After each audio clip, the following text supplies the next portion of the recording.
এই শোনো তো, হ্যাঁ ওই আমার বেডরুমের আলমারির মধ্যে একটা ডিব্বা রাখা আছে, একটু নিয়ে আসো তো। আচ্ছা তাহলে তোমার কিসের আলমারি কিসের ডিব্বা ডুব্বা আমি আনতে টানতে পারবো না।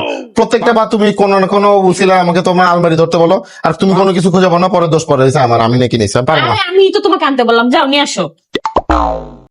কি কালারের ডিব্বা? কালারটা তো আমার নিজেরও মনে নাই, কিন্তু এটা মনে আছে, কালো এবং সাদার মাঝামাঝি একটা কালার আছে না, ওই কালার। আচ্ছা কালো আর সাদার মাঝামাঝি, এটা আবার কোন কালার বলো তো?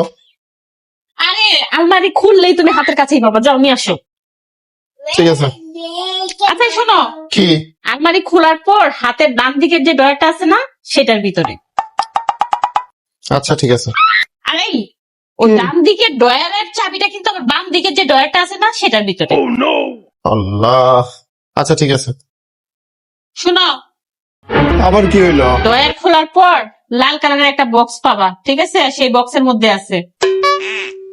আচ্ছা শোনো, আবার কি? লাল কালারের বক্সের ভিতর একটা ব্যাগ আছে, ঠিক আছে? সেই ব্যাগের ভিতরে ডিব্বাটা। দেখো তানি, আমি কোনো তোমার ড্রয়ার খুলতে পারবো না, তোমার এই লাল কালারের ব্যাগটা আমি কোনো কিছুই পারবো না। হ্যাঁ পারবো না। পারবা তো নাই, ঠিক আছে? এখন তো আমি কোনো কিছু বললে পারবা না।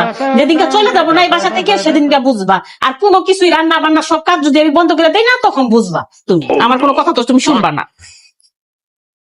আচ্ছা ঠিক আছে, সমস্যা নেই, আমি দেখতেছি। এই শোনো, আবার কি হইলো? ওই ব্যাগের ভেতরে, ঠিক আছে, একটা বক্স আছে, ওই বক্সের ভিতরে ছোট্ট একটা ডিব্বা আছে, এটা নিয়ে আসো।